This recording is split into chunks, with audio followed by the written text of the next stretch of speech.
Sore.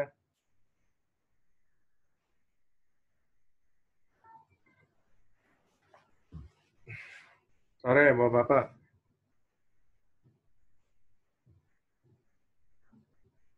Ayo kita langsung aja nih. Silakan kalau ada pertanyaan.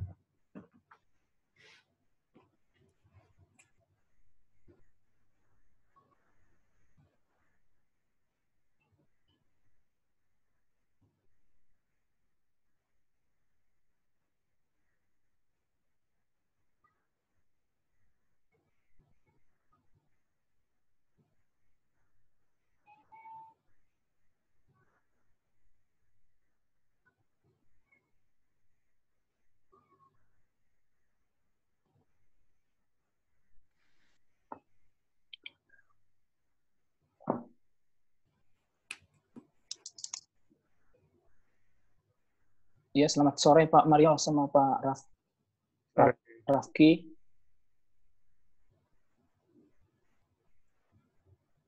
Ya, saya mau bertanya nih Pak tentang JSA. Kan saya melihat di video sebelumnya Pak yang di-share kemarin, itu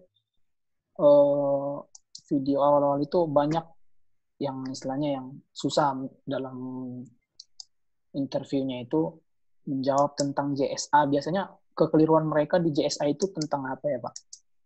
Istilahnya yang buat jadi susah. Dan juga bisa kalau dalam tahap menjawab pertanyaan tersebut, JSA itu kita kaitkan ke kerjaan kita, itu lebih bagus lagi gitu ya Pak ya? Ya, kan lebih ngerti kalau soal sesuai pekerjaan.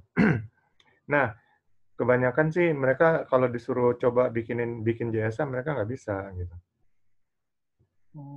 Ya, itu aja. Jadi, udah harus paham ya, JSA itu langkah-langkah kerja melakukan satu pekerjaan.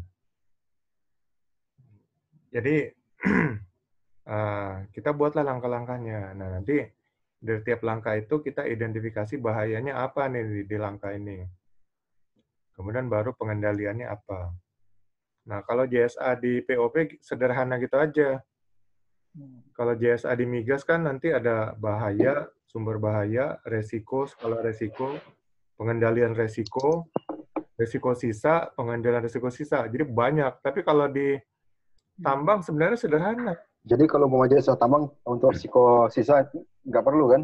Nggak perlu. Jadi hanya langkah-langkahnya. Nah, tiap langkah kita lihat identifikasi bahayanya, lalu pengendaliannya. Udah jadi.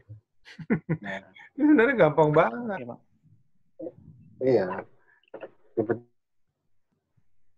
Apa pekerjaan yang mau kita bikin JSA apa ya? Ya, nih saya kasih contoh, umpamanya kita aktivitas yang sederhana aja ya, menggerinda batang besi.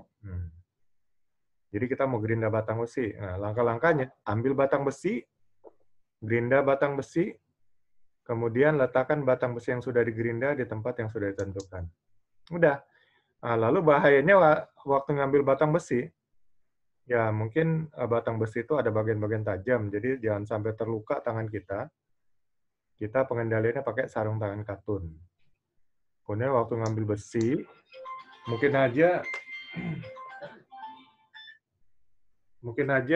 terjatuh kena kaki. Jadi pengendaliannya pakai safety shoes. Itu langkah pertama, kira-kira dua bahaya itu. Lalu langkah kedua, gerinda batang besi. Nah, ini cukup banyak bahayanya ya. Ada bahaya listrik ya. Jadi pengendaliannya ya kita pastikan kita isolasi bagian-bagian yang mungkin sudah agak terkupas dan sebagainya. Ada bahaya kebakaran ya, kita pengendaliannya kita siapkan APAR di dekat kita. Bahaya serbuk-serbuk bram itu besinya kan habis digerinda itu. Pengendaliannya kita pakai masker dan kemudian pakai safety glass atau safety goggle. Lalu kalau takut kena pengaruh ke rekan-rekan area kerja lainnya, kita isolasi ya tempat kerja kita menggerinda. Lalu kalau ada bahaya mata bornya, mata gerindanya pecah, itu kita pakai safety biasanya kan ada alat pelindung di ini ya bagian berputarnya. Nah, orang di workshop tuh seringnya dibuka gitu kan, biar nggak biar lebih enak kata mereka. Nah itu kalau mata gerindanya sudah tipis bahaya. Dia bisa pecah, nah pecahannya itu bisa terlempar dengan kecepatan tinggi. Ya. Jadi kita pakai safety devices-nya ya, alat pelindungnya. Ya itu aja bahayanya. Langkah ketiga, letakkan batang besi yang sudah gerinda tentukan ya sama dengan bahaya yang pertama ya. Mungkin ada bagian tajam pakai sarung tangan katun, terjatuh di kaki pakai safety shoes. Ya itu contoh aja sederhana. Cara bikin suatu JSA. Ya enaknya di sini nanti mungkin hanya berupa wawancara ya. Kalau offline ini mereka suruh tulis ya. Tulis, diliatin. Grogi juga kan.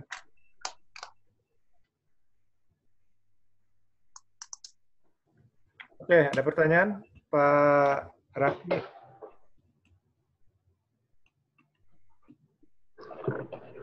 Mungkin yang kita bahas untuk JSA mungkin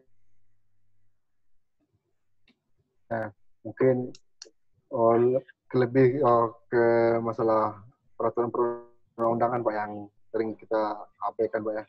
Jadi di sana banyak masalah untuk pasal 1 tahun 1970 masalah 2005 ya Pak ya. Suaranya putus-putus Pak. Sinyalnya kurang bagus soalnya.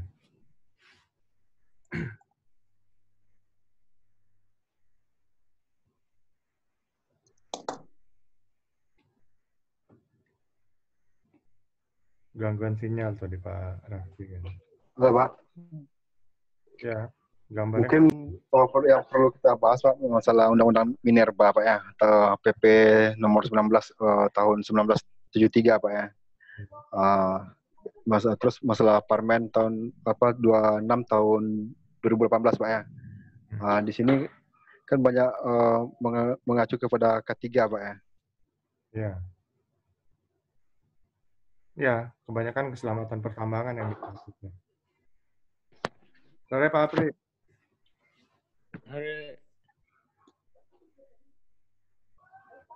Ya, gimana Pak Raffi? Lanjut Pak.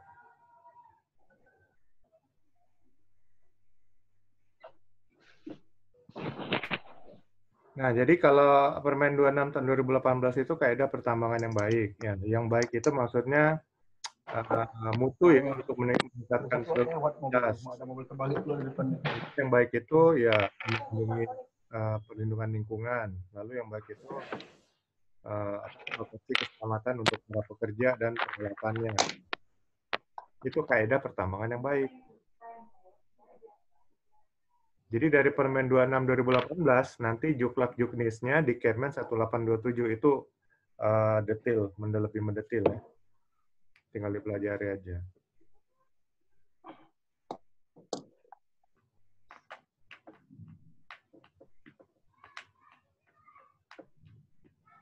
Halo. Ya, halo, silakan Pak. Halo Pak Mario.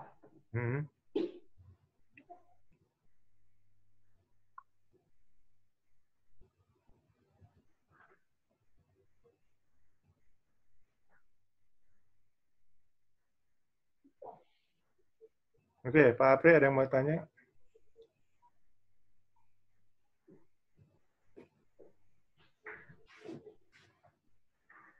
Ini Pak, masalah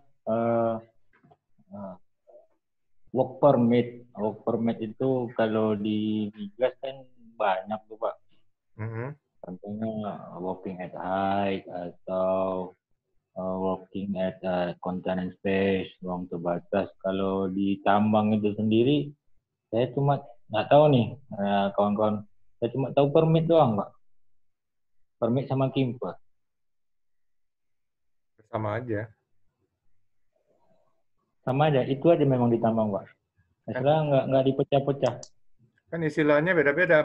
Di migas itu ada lagi namanya bukan work permit, tapi safety permit.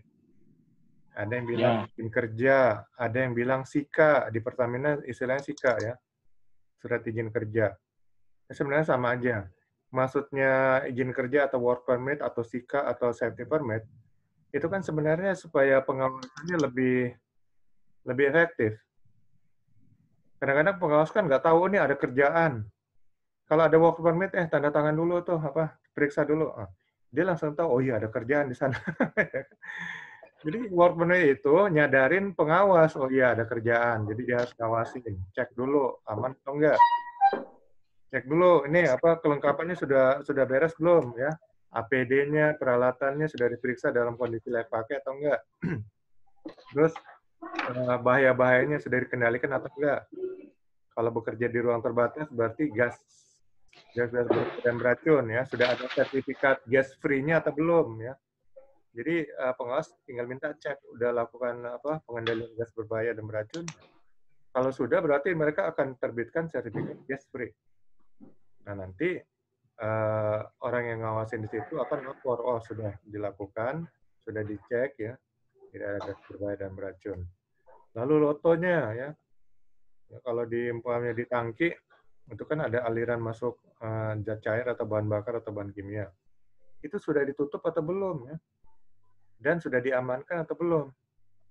Jangan nanti pas lagi pekerjaan dalam tangki ada yang buka, ya orang itu langsung jadi korban karena masuk bahan cair atau minyak. Jadi diloto, dikunci, di lock, lalu ditutup tanda. Nah, itu semua bagian dari pengawasan. Pengawas akan lebih mudah gitu. Tinggal cek, oh udah ada sertifikatnya. Dia tinggal cek di lapangan, benar nggak? Gitu. Jadi sebenarnya work permit itu membantu tugas pengawas.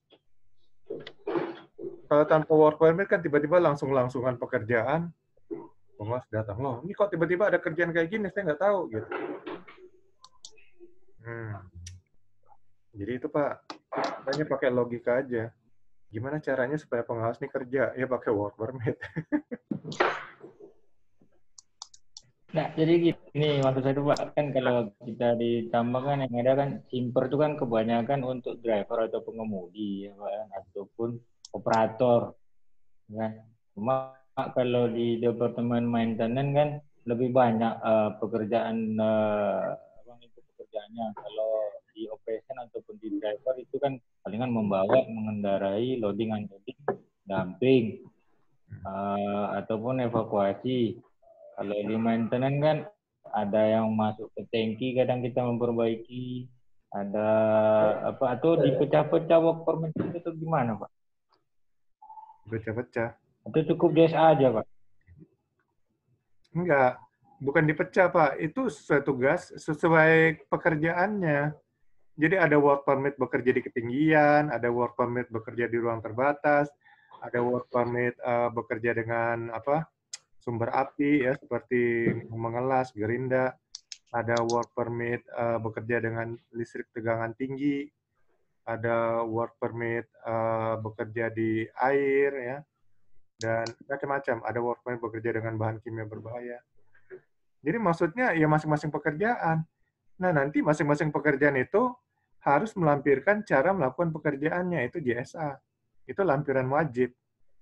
Nanti lampiran lainnya sesuai dengan sifat pekerjaannya. Tadi saya bilang kalau bekerja di ruang terbatas, ya harus ada sertifikat gas free ya, berarti sudah bebas dari gas berbahaya dan beracun. Ada sertifikat LOTO, berarti aliran zat cair ke tangki sudah ditutup. Ya, tergantung pekerjaannya. Kalau bekerja di ketinggian kan nggak mungkin ada LOTO atau gas free gitu. Dia tergantung pekerjaannya. Cuman di JSA pasti ada semuanya. Jadi semua pekerjaan itu wajib membuat JSA ya, langkah-langkah kerja yang aman. Ya tergantung aja kalau Bapak melihat suatu pekerjaan kayaknya perlu work permit karena dianggap pekerjaan yang berisiko tinggi, ya bikin aturan buat work permit untuk pekerjaan ini. Nah berisiko tinggi itu maksudnya dapat menimbulkan fatality. Nah, tapi kalau untuk pekerjaan yang sudah terlalu reguler kayak pekerjaan hauling, kalau hauling tiap hari harus bikin work permit, Bapak gempor juga kan? Sehari ada berapa kendaraan kita harus bikin work permit. Ya, jadi lihat aja pekerjaan khusus yang berisiko tinggi, nah itu bikin aturan buat work permit. Itu yang nerbitkan work permit itu kita pengawas apa Departemen Safety Pak Hes? Ya, departemen yang bersangkutan, yang apa fasilitatornya mungkin departemen safety. Ya, mungkin work permit-nya ada di departemen operasional. Nah, dia yang bikin work permit. Jadi, untuk pekerjaan di sini harus pakai work permit. Nah, nanti kan yang fasilitatornya orang safety. Mereka akan ngawasin. Dia nanti diisilah sama pekerjanya, kemudian tanda tangan sama supervisor safety, supervisor pekerjaan itu yang bersangkutan, sama supervisor, mungkin ada supervisor area. Ini masing-masing semuanya ngawasin. Setelah pekerjaan selesai, ditandatangani lagi berita acara, lalu arsipnya disimpan oleh departemen yang bersangkutan sama departemen safety. Ya, itu contoh salah satu prosedurnya. Nanti mungkin di pekerjaan di tempat Bapak bisa aja bikin prosedur berbeda. Yang penting nanti work permit ada prosedurnya, sehingga semua pekerja itu tahu cara membuat work permit ya. Dari sini kemana, dari mana ke sini, dan nggak perlu nanya-nanya lagi terlalu banyak.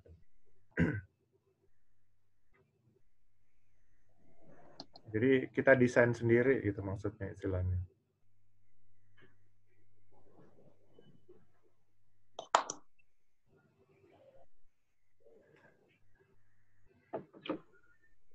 Oke, bisa dipahami Pak?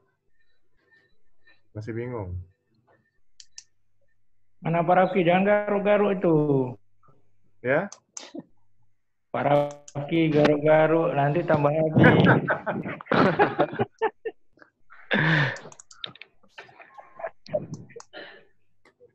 Menggaruk yang nggak gatel ya? Iya, nggak gatal.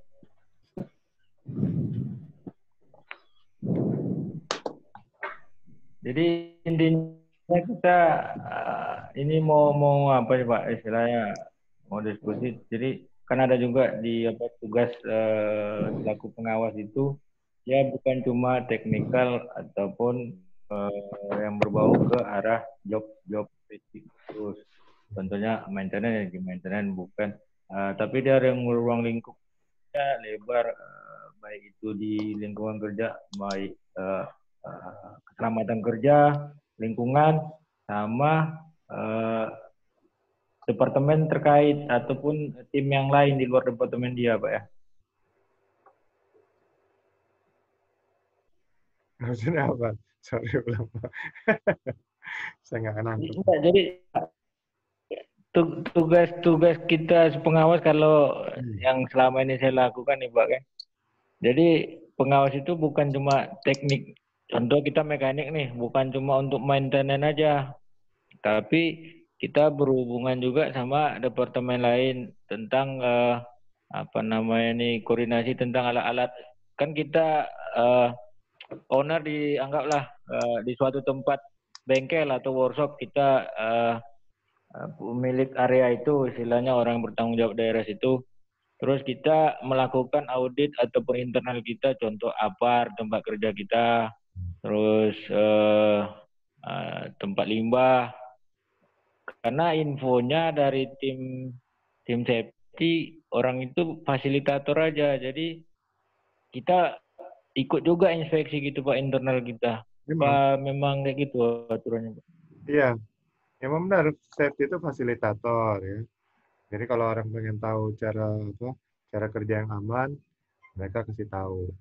Kemudian kalau orang butuh form-form untuk diisi, ya mungkin mereka sediakan. Jadi mereka memang fasilitator. Nah, departemen yang bersangkutan yang bertanggung jawab terhadap ini, pengawasnya juga harus ngawasin pekerjaan di departemen dia gitu. Nah, nanti dia ngawasin makanya sesuai dengan job description-nya. Sehingga nggak melebar kemana-mana, sehingga nggak menyangkut bersinggungan dengan tugas departemen lain. Jadi supaya terjadi keharmonisan ya atau keteraturan. Kalau nggak diatur seperti itu ya bisa bisa saling menyinggung tempat area kerja lain dan gontok-gontokan.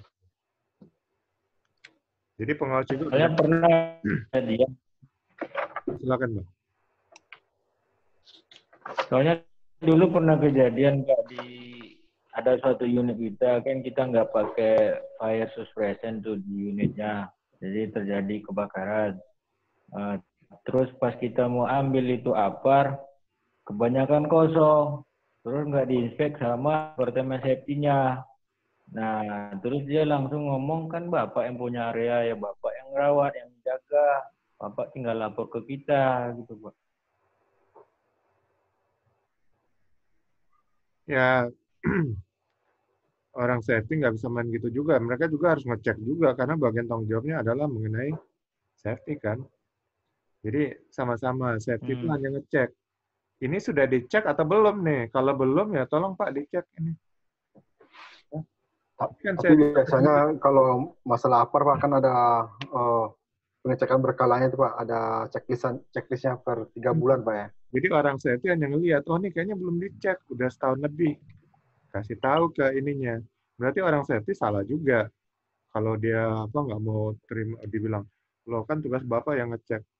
Dia juga ikut ngecek. Kalau belum dicek oleh Bapak, di area Bapak itu, ya dia harus ngasih tahu, ini kayaknya belum dicek setahun. Nah. Jadi jangan melempar tanggung jawab juga gitu. Walaupun fasilitator dia akan ikut ngecek ya. Namun juga dia menginspeksi, memeriksa segala hal yang berhubungan dengan keselamatan pertambangan umpamanya. Jadi ada tanggung jawab juga dia di situ. Nah, kalau dalam kasus tiba-tiba pas diambil aparnya kosong semua, ya semua pihak bertanggung jawab ya. Departemen yang bersangkutan bertanggung jawab, orang safety juga bertanggung jawab. Ya gitu Pak menurut saya. Safety itu memang fasilitator, tapi mereka juga bertanggung jawab untuk hal keselamatan. Jadi kalau belum dicek aparnya, beritahukan ke departemen bersangkutan ini kayaknya belum dicek, ini udah setahun. Standarnya kan setahun.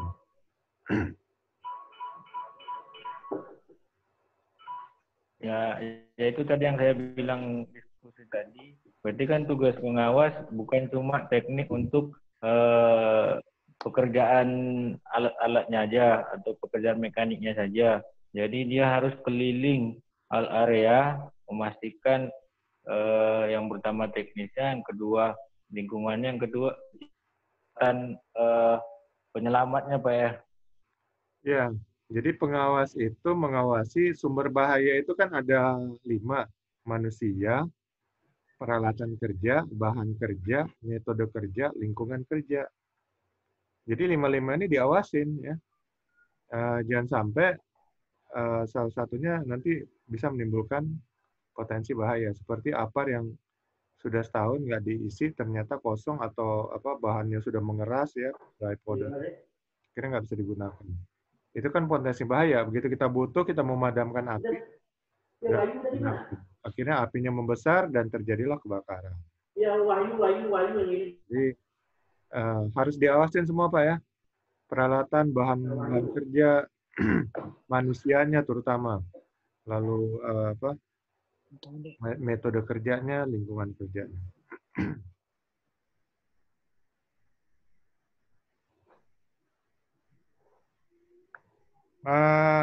Pak Rudi baru kelihatan nih. Iya Pak, baru ini Pak, mohon maaf nih. Biar lagi di rumah, tetap yang masih sibuk banget ini. Oke, ada pertanyaan nggak Pak? Masih ini Pak, masih di sini soalnya memang agak kesulitan menjawab, tapi ya masih di sini. Oh, oke. Oke, yang lain kalau masih ada pertanyaan, Pak Rizky. Nah itu Pak, mau nanya juga. Misalnya asesornya nanti menanyakan misal biaya kecelakaan, kalau kita jawab dengan teori gunung es, kira-kira udah mempresentasikan nggak Pak? Kalau biaya kecelakaan ya itu tergantung benda apa yang celaka ya, manusianya atau bendanya atau apa. Cuman kalau kita bandingkan dengan teori gunung, nanti yang terlihat kecelakaan itu sebenarnya kecil. Padahal hal-hal yang nggak terlihat atau belum terhitung itu sangat besar. Itu teori gunung es. Jadi kalau dibilang terjadi kecelakaan, maka hal yang kita lihat itu sebenarnya kecil. Kecelakaan itu besar. Jadi artinya kecelakaan itu sangat kerugiannya sangat besar. Makanya lebih bagus itu kecelakaan itu dicegah, jangan sampai terjadi. Kalau sudah terjadi, dampak kerugiannya akan sangat besar.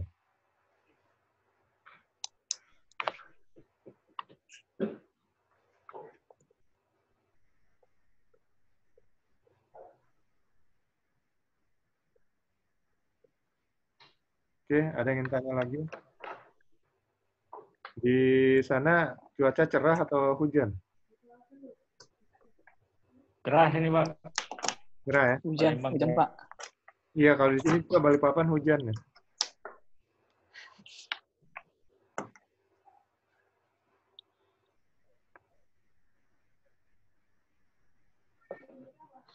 Oke, silakan. Nanya. Di sini kita waktunya untuk diskusi.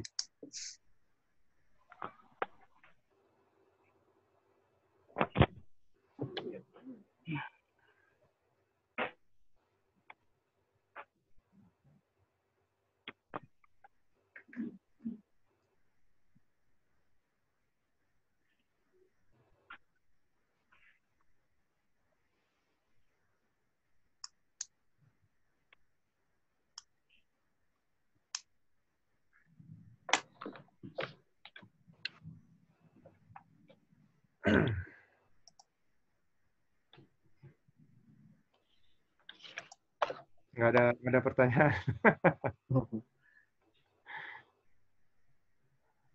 Ini saya masih siapin untuk jawaban dari pertanyaan. Soalnya saya nyiapin juga untuk AK3 umum, AK3 migas, AK3 pertambangan. Jadi ngerjain nih dari hari Minggu kemarin. Nah, saya juga ngerjain siapin buat seminar, tadi malam seminar, saya siapin sendiri bahannya.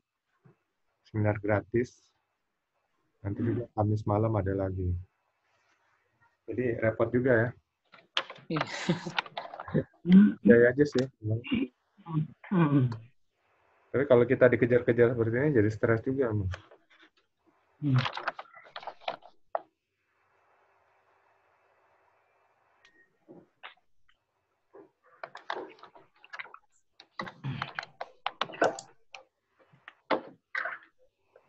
Mas Rudi masih udah ngerti semuanya? Dari pertanyaan itu udah coba dijawab belum? Ya, Pak, baru beberapa aja yang dijawab ini masih masih berusaha kita jawab.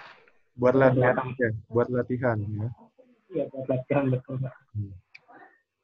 Paling nggak dijawab sendiri dulu, Pak, ya, baru nanti kita koreksi gitu kan. Ya.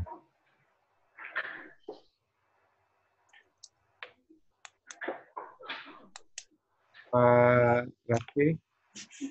Ya, Pak. Mana-mana aja? Kayak masih mana-mana aja kayak dulu, Pak.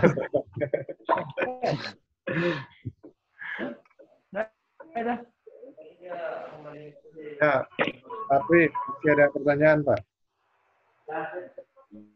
Oh, mana dia? Boleh dibawa ke tempat aja.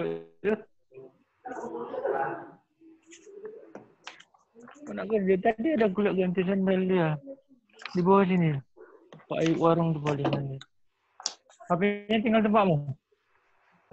Bentar aku telepon.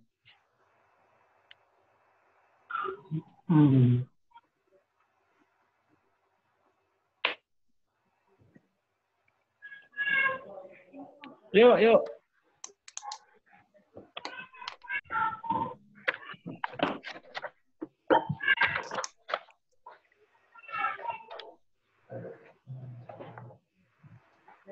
Ya, jadi gini, kan saya kasih pertanyaan itu mungkin berusaha bahwa Bapak jawab.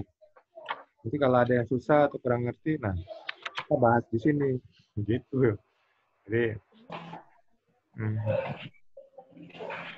kalau Bapak nggak siap dengan pertanyaan, ini kan forum diskusi ceritanya. Saya nggak akan bahas materi satu persatu lagi di sini. Siapa itu? Materi sudah ada videonya kan. Ini tinggal di situ di mes orang. Itu ngabang nih balik. Wasting time kalau saya bahas lagi gitu. Kan hal yang belum dimengerti. Gila itu. Mungkin dari pertanyaan yang saya kasih, Bapak masih belum bisa jawab. Ini yang kita bahas di sini gitu sebenarnya.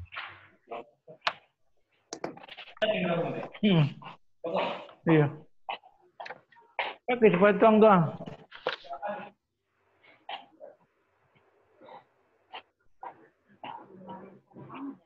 Oke, nggak ada pertanyaan lagi? Ini Pak juga mau nanya yang terkait meeting safety itu Pak. Ya. Itu berarti seandainya nanti asesornya nanya, berarti meeting safety-nya kita jelaskan mulai dari penjadwalan, pelaksanaan, sampai evaluasi nantinya gitu ya Pak ya? Nah, tergantung pertanyaannya. Kalau ditanya, coba jelaskan tentang pertemuan pertambangan terencana. Ya, kamu jelasin dari awal ya. Sampai pelaksanaannya, sampai evaluasi, lanjut. Tapi kalau dia tanya, coba kamu jelaskan. Bagaimana cara kamu nanganin tindak lanjut daripada pertemuan keselamatan pertambangan? Nah, berarti itu melaksanakan suatu keputusan hasil rapat, kan? Jadi berdasarkan keputusan itu yang kamu laksanakan, ya. Pelajari dulu apa keputusannya, kemudian bagaimana pelaksanaannya efektif, dan tinggal dilaksanakan. Nah, nanti progres day by day, ya, tinggal dilaporin ke manajemen. Sampai kalau sudah selesai, bikin berita acara, pekerjaan tindak lanjut hasil pertemuan keselamatan pertama terencana, laporkan ke manajemen. Berarti case-nya di-close sudah. Kira gitu. Jadi tergantung pertanyaan dari asesor. Kalau ditanya spesifik ke salah satu elemen, ya jelasin elemennya. Kalau dia tanya unit kompetensinya, jelaskan mengenai pengertian kamu tentang pertemuan keselamatan pertambangan terencana, ya jelasin semuanya. Oke ya. Oke, Pak.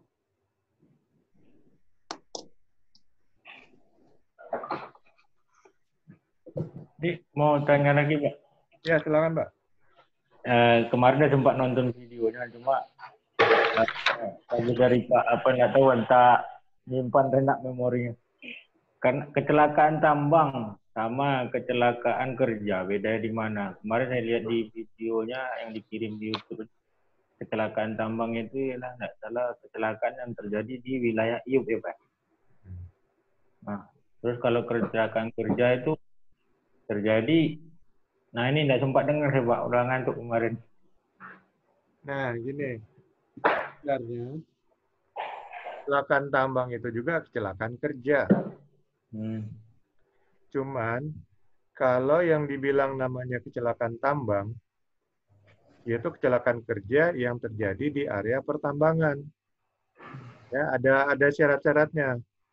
Terjadi kepada orang pekerja tambang atau orang yang diberi izin masuk oleh KTT. Ya, terjadi pada jam kerja di pertambangan. Ada 4 kalau nggak salah itu syarat terjadinya atau disebutnya kecelakaan tambang.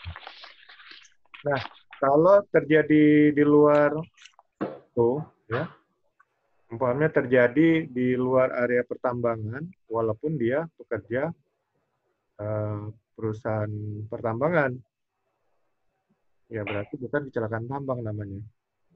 Nah, kalau bukan kecelakaan tambang, berarti nanti ada hubungannya mungkin dengan pembiayaan atau asuransi. Mungkin asuransi akan menangani kecelakaan tambang. Kalau bukan kecelakaan tambang, mungkin di-cover oleh perusahaan aja. Jadi mungkin maksudnya ke situ arahnya nanti. Apakah masuk kecelakaan tambang atau bukan? Nah, kecelakaan tambang itu sendiri sama aja kecelakaan kerja sebenarnya.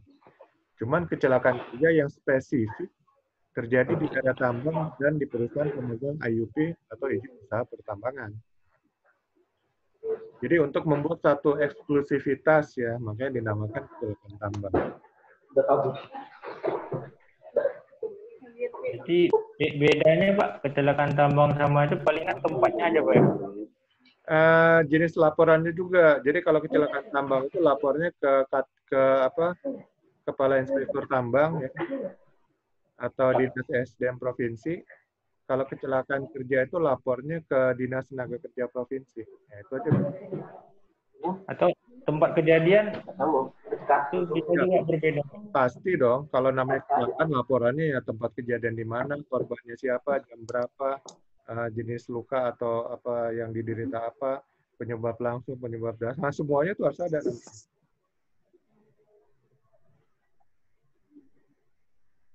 Tapi biasanya kalau terjadi kecelakaan itu kita reportnya report manual dulu ya. Jadi lapor secara singkat dulu nih kami terjadi kecelakaan, nanti laporan lengkapnya kami susulkan. Nah itu pelaporan yang melapor itu pengawas departemen masing-masing Pak ya. Anggaplah di departemen provinsi yang kecelakaan Ya. atau di departemen plan. Karena di tempat kita kan ada sebagian karyawan tinggal di mes, ada sebagian lokal tinggal di luar. Jadi ada satu kejadian itu jatuh naik motor di jalan raya, berarti itu bukan kecelakaan tambang Pak ya, atau kecelakaan kerja aja Pak ya. Ya. Jadi ya saya sulit juga sih bilangnya, soalnya mau kecelakaan tambang, kecelakaan apapun, nanti ke dinas provinsi juga akan minta laporan. Jadi sebenarnya kalau di pertambangan ini ada dua laporan ya, satu laporan masuk ke Kepala Inspektur Tambang ya, atau di SDM provinsi. Masyarakat juga harus tahu karena mereka tetap akan mendata seluruh kecelakaan kerja yang terjadi di Indonesia, mau seluruh perusahaan.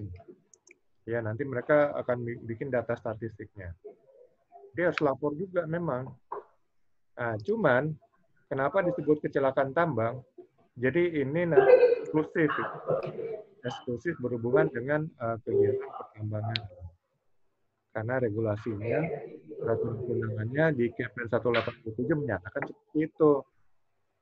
Dan kemungkinan juga berhubungan dengan pembiayaan asuransi. Ya, nanti ada asuransi pertambangan kan. Nah, mereka nggak mau kalau cover kalau di luar kecelakaan tambang umpamanya. Jadi kalau terjadi kecelakaan di luar kecelakaan tambang, nanti nggak tahu perusahaan berhubungan dengan asuransi yang mana, atau tetap perusahaan yang cover atau gimana, saya nggak tahu. Jadi ya itu aja, hanya istilah aja istilahnya ya. Laporannya tetap ke Disnaker juga tetap harus ya, mau namanya kecelakaan tambang atau bukan, Disnaker provinsi pasti akan minta laporannya juga.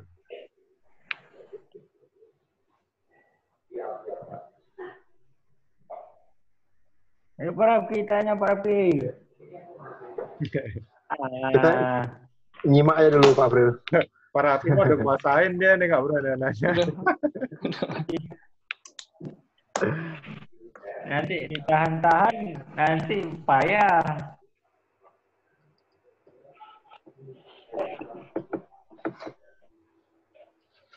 Ya, cara belajar yang cepat, sebenarnya cara belajar yang cepat dengan menjawab pertanyaan. Kita kalau menghafal, 2-3 kali kita baca baru ingat ya atau paham. Tapi kalau kita menjawab pertanyaan, itu dengan satu pertanyaan kita jawab, kita sudah memahami ya materi tersebut. Nah, jadi makanya saya kasih daftar pertanyaan, silakan dijawab gitu. Jadi ada yang nggak ngerti, di sini kita bahas.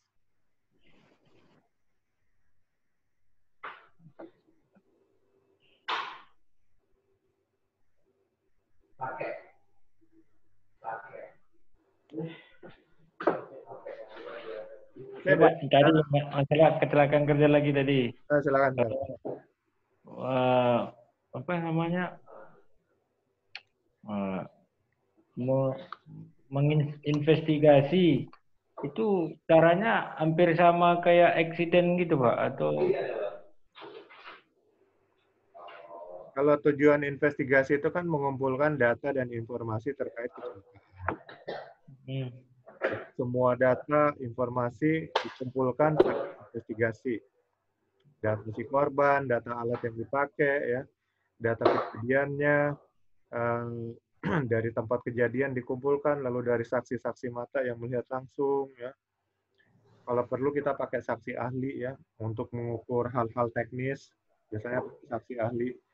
Nah, nanti setelah semua data dikumpulkan, data-data itu akan kita olah, kita analisis. Nanti analisanya pakai metode macam-macam. Biasanya di pertambangan pakai Y3, ya. Ada yang pakai 5Y, ada yang pakai cost tree analysis, macam-macam. Intinya berusaha mencari penyebab dasar dan penyebab langsung daripada kejadian kecelakaan. Nah, kalau kita sudah susun, biasanya kita sering aja pakai Y3. Jadi data-data dari Y3 itu adalah data-data dari fakta yang kita kumpulkan di lapangan. Mulai dari kejadian kecelakaannya, ya, yang diderita oleh korban. Contohnya si A patah kaki. Nah, kenapa dia patah kaki? Bla bla bla. Ini berdasarkan data yang kita dapat. Terus sampai sudah habis data dan faktanya, ujung-ujungnya itulah penyebab-penyebab dasar. Tinggal kita olah, kita cari nih, mana yang penyebab langsung, mana yang penyebab dasar. Penyebab langsung itu biasanya tindakan tidak aman dan kondisi tidak aman, itu penyebab langsung. Lalu penyebab dasar itu faktor kebiasaan dari pekerja atau faktor kerjanya, ya, peralatan yang kurang memadai dan sebagainya. Ya, itu nanti ketemu itu. Plus nanti ada lagi faktor lainnya, faktor pengawasan manajemen. Kalau kita tinjau dari teori domino S.W. Henry, itu ada domino pertama nih, faktor manajemen, penyebab dasar faktor kedua, domino kedua, penyebab langsung domino ketiga, domino keempat itu insiden, domino kelima kerugian. Nah, jadi gunanya kita kumpulkan investigasi, ya, data-data dan informasi supaya kita bisa membuat rekonstruksi, ya, urutan kejadian. Lalu kemudian kita bisa mengetahui penyebab langsung maupun penyebab dasar dari kejadian kecelakaan itu. Nah, kalau kita sudah tahu penyebab langsung, penyebab dasar, kita bisa buat rekomendasi supaya kejadian serupa tidak terjadi lagi. Nah, kita bikin rekomendasi. Nah, jadi semua laporan lengkap nanti dilaporkan ke manajemen. Plus ada dibuat ke Dinas Tenaga Kerja Provinsi ataupun Dinas SDM. Masing-masing mereka, Dinas SDM dan Dinas Tenaga Kerja Provinsi, sudah punya formnya sendiri. Jadi kita buat reportnya berdasarkan form standar mereka. Yaitu gunanya investigasi, ya, mengumpulkan data dan fakta terkait kecelakaan tambang tersebut.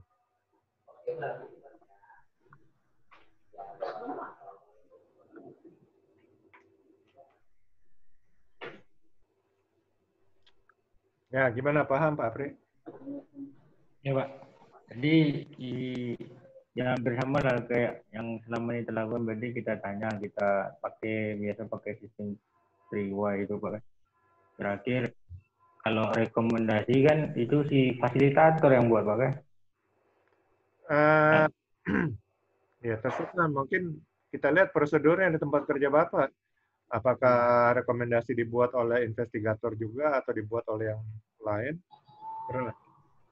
Tapi yang jelas nanti ada investigasi, ada analisa, ada rekomendasi, dan ada laporan. Siapa yang buat tergantung prosedur kecelakaan kerja di tempat Bapak. Ya, ada Pak, kita semua Pak, seluruh departemen dilibatkan. Namanya safety committee yang terjadi insiden nih.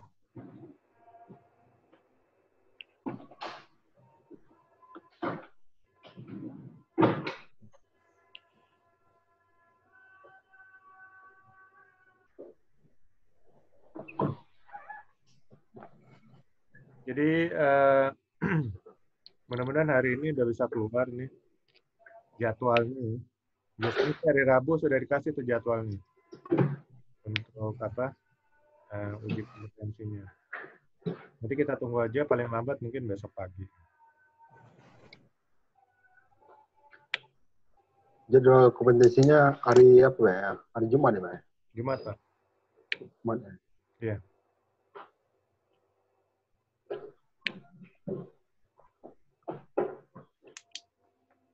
Kalau saat pertanyaan asesor itu kira-kira mengenai pakaian ada diatur nggak Pak? Atau gimana? Atau berpakaian rapi aja? Saya diatur, nanti mungkin penjelasannya Kamis malam ya sama Mbak Elis. Karena saya nggak pernah ikut tuh saat sesi assessment. Biasanya yang dampingi asesor itu hanya si Mbak Elis.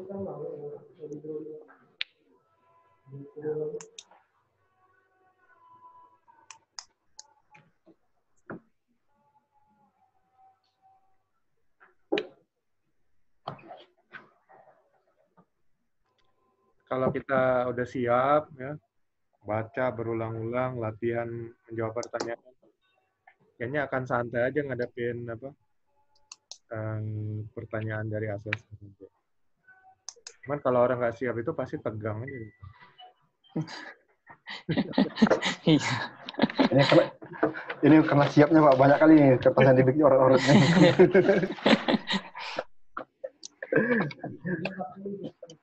Dulu saya dari PPSDM, begini nih handout-nya.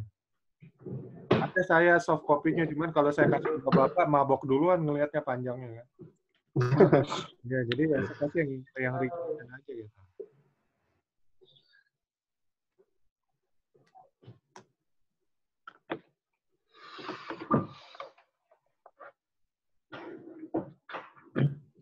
Ayo Pak Rafki, tanya Pak Rafki. Ini tegang nggak mau nanya, udah paham atau gimana? Kalau Rizky kebanyakan dia nanya ke asesor terus. Biar tahu triknya gitu, Pak.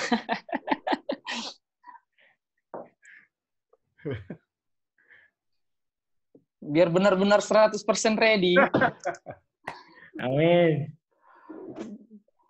Jadi sebelum asesornya beliau menanya, kita udah prediksi tuh jawabannya. Oh ini nih, kesini nih arahnya nih.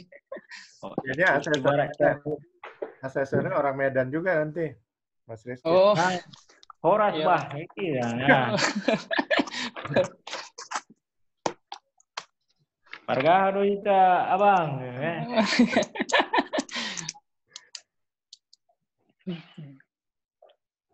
Ini saya coba menanya juga, sharing juga. Kan sekarang kan ada undang-undang terbaru tuh, aku baca-baca di LinkedIn ya. Masalah reklamasi. Ya. Jadi ada ancaman pidana katanya, kalau dulu cuma administrasi. Yang terbaru nih isunya perubahan tanggal berapa? Kemarin tanggal 10 Juni kan baru ditandatangani keluar peraturannya. Baru keluar ya. Kan iya. Nah, habis itu di situ kan ada dampak akibat tambang juga kita, Pak. Nah, contohnya kan erosi ataupun limbah tambang asam nanti. Nah, apalagi workshop tuh olinya, terus filternya. Terus selama ini kita lakukan kan untuk pengendaliannya palingan kita storage, kita kumpulkan. Terus kalau untuk yang tak bisa terkontrol istilahnya, tidak bisa semuanya mungkin kita kontrol, pasti ada jatuhan atau tetesan yang lain. Palingan kita buat kayak styling pond itu, penyaring air di daerah workshop. Palingan itu yang kita kontrol. Sama penempatan oli bekas, sama filter bekas yang sudah kita tiriskan. Nah, di luar itu juga kan di tempat workshop kita ada juga yang namanya limbah, kan banyak juga orang pekerja lain di sana, banyak tim produksi juga, ya, operator juga, supir juga. Maksudnya di luar itu kita ambil juga untuk antisipasinya, Pak, untuk mengontrolnya. Silakan. Selain daripada akibat tambang itu kan semua ruang lingkup yang beroperasi di ruang tambang itu, Pak, akibatnya bukan cuma nambang, open pit, dumping, penting semua aktivitas yang ada di tambang itu ya, Pak. Iya. Jadi yang namanya sebenarnya makanya angkatan lalu saya suruh bikin matriks resiko ya. tapi nggak ada yang satu pun yang bikin ya. Jadi saya malas lagi di angkatan ini. Jadi kalau kita belajar bikin matriks resiko di tempat kerja kita, umpamanya kalau di industri migas apa aja, di pertambangan apa aja. Ya kita akan bisa identifikasi apa aja tuh bahaya dan resiko yang ada di pertambangan. Jadi saya punya matriks resiko, punya PT apa itu lengkap semua aktivitas mereka sampai sekecil-kecilnya ya. Jadi lengkap lah ya untuk pertambangan itu. Nah, itu jadi dengan ngelihat matriks resiko aja di perusahaan kita udah bisa lihat bahaya yang ada di perusahaan ini gini-gini semua nih. Semua areanya ya, mulai dari operasional, kemudian workshop-nya segala macam. Nah, maksud saya pengen bikin kayak gitu supaya dengan membuat matriks resiko itu kita jadi aware ya, tahu sebenarnya semua bahaya dan resiko yang ada di tempat kerja kita. Karena nanti tugas sebagai pengawas ya nggak jauh-jauh dari coba mengendalikan bahaya dan resiko itu kan. Tuh. Kalau boleh tuh Pak udah punya Pak lengkap. Ya boleh di-share Pak ke kita Pak. Sama Raffi. Baca nama-nama. Banyak nggak Pak Pak? Iya, banyak itu. Di kompres aja Pak lewat email atau lewat. Iya, nanti lihat. Soalnya ya nanti kan apalagi undang-undang terbaru itu pasti digenjot kita nanti pengawasan Pak.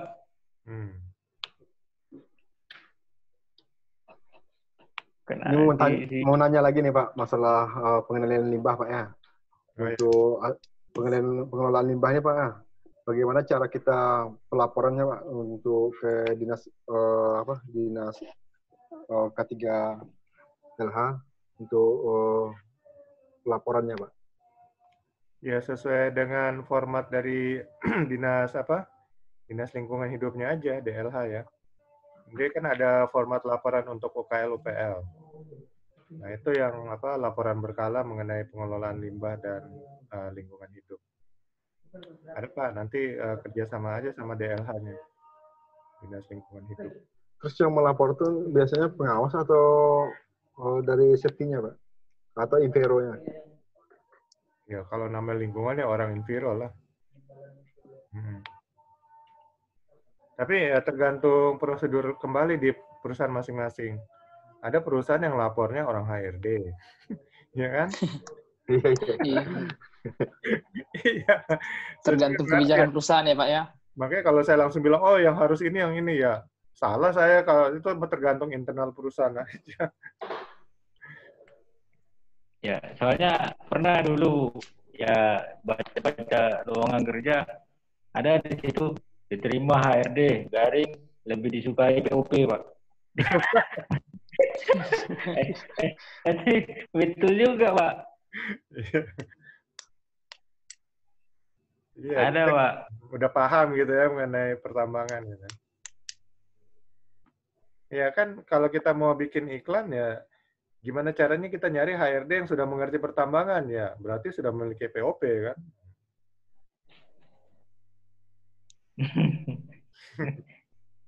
Jadi umum lengkap. Ya.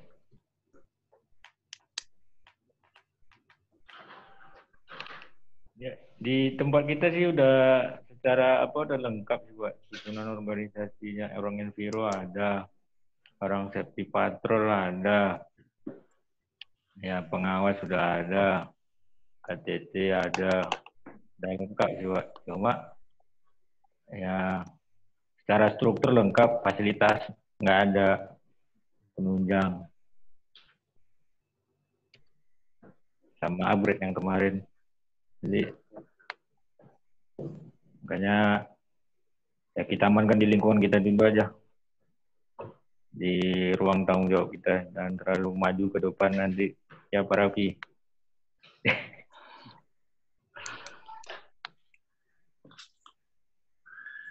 Nah biar sinkron aja karena kecelakaan itu apalagi kita mekanik nggak harus di workshop aja pekerjaannya Pak, kadang ada storing di luar Jadi berhubungan sama departemen lain. Yeah. Jadi takutnya di situ lebih riskan ngontrol yang di luar workshop.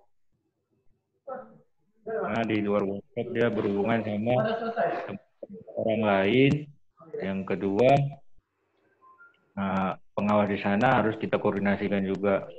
Kalau pekerjaan yang di workshop sih ya internal kita saja kan gitu. Makanya sering benturan di situ komunikasinya, Pak. Jadi kita kadang ya ada juga lah ribut mulut di lapangan. Kita di sini bukan jual nyawa. Jadi ada orang dulu selama ini shortcut semua. Dengan kondisi unit bermuatan, orang itu pernah excel. Ini untuk apanya udah siap semua, Pak ya? Jadi saya hold, saya pending pekerjaan tersebut. Biar sampai ribut ke manajemen. Jadi perilaku yang tidak aman sama kondisi tidak aman tadi, Pak. Makanya ya harus keras juga. Karena nanti potensinya bila si anggota saya kecelakaan, yang dibebankan ya authority saya gitu, Pak. Ya, harus tegas saja, Pak. Pin yang dikasih kemarin udah dikasih juga. Jadi hari ini Pak Iqbal diangkat dasar barang-barangnya. kebijakan perusahaan ini. Nanti ada Pak Edward di luar, Pak. Juga pertambangan, keselamatan pertambangan. Ini apa? Perusahaan Bapak ada punya kebijakan keselamatan kebijakan keselamatan pertambangan. Sudah punya belum? Belum, nggak tahu, Pak. Ada di share. Tapi belum implementasi SMKP ya. Itu wajib tuh. Secara laporan sudah sih, Pak. Soalnya udah ada dapat bajunya kita, Pak. Per tahun.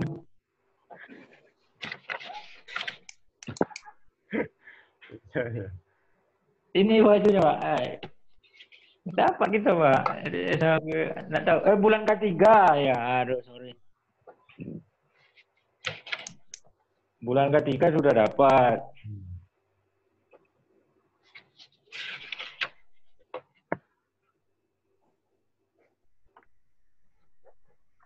nanti kalau nggak dapat Edward, Pak, di sana ada Pak Arif juga ya. Nanti minta bantu sama Pak Arif ya, Pak ya. Nah, ini, Pak. Tahunya, Pak. Terima kasih, Pak ya. Oh. Ya, Pak Mario. Tolong di chat. Iya. Nah. Chat sama siapa ya? Sama cara apa sih? Oke deh, Pak. sama Mas Yudi, Pak ya. Nah, ya itu resikonya. Iya, Pak. Iya. Keselamatan kerja anggota saya nggak bisa, karena berhubungan sama beban mental nanti kalau seandainya si anggota saya ada cedera.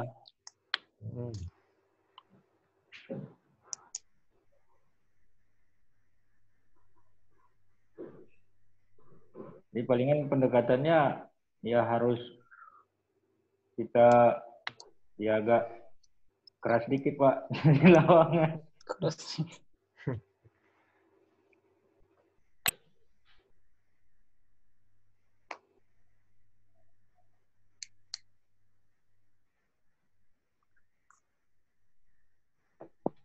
Kalau menurut Bapak gimana tuh, Pak?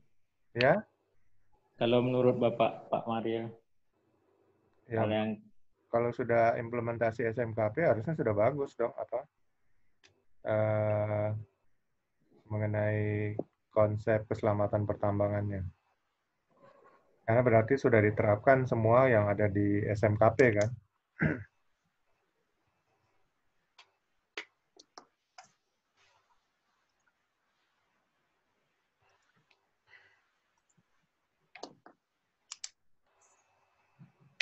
Nah kita di plan juga internal kita record juga, Pak. Cuma internal. Ukur ada yang paham juga. Kalau ada yang paham pening juga kepala, Pak. Jadi kita rekod internal kita berapa kali kita minta anggota itu jujur karena untuk kawan-kawan lainnya. Contoh apabila terjepit tangan dia, kita share di Pilimen, bahwasanya teman itu nanti yang membawakan topik Pilimennya. Jadi gimana cara dia bekerja, lebih baik penyampaian dari orangnya langsung, karena lebih mengarah ke eksekutornya, eksekusinya dia. Jadi dia sharing ke temannya supaya jangan melakukan hal yang sama.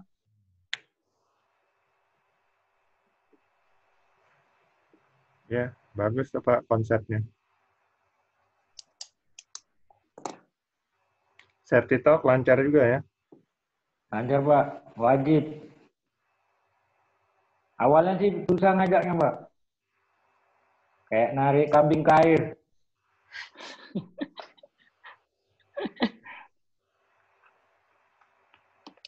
Jadi setelah udah ada ya pendekatan pelan-pelan.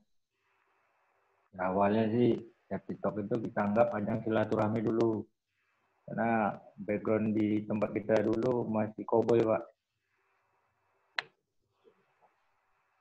Jadi sudah diajak pelan-pelan untuk silaturahmi atau ngumpul-ngumpul lah kita bilang. Kalau bahasa Pilimen mungkin baru-baru aja orang yang dengar Pak. Terus baru sharing di pelan-pelan di upgrade diajak ngobrol. Terus lebih baik nongkrong Pak. Nongkrong udah kerja.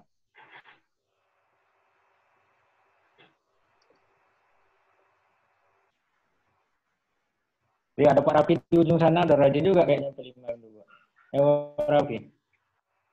Nah, jadi untuk safety talk nih ya mungkin cukup apa bagi kita di sini Pak ya, karena mungkin perusahaan kita mungkin untuk masalah apa ini untuk K3 ini agak masih apa kurangnya. Dulu di produksi belum terlaksana ya, belum terlaksana untuk 5M nya.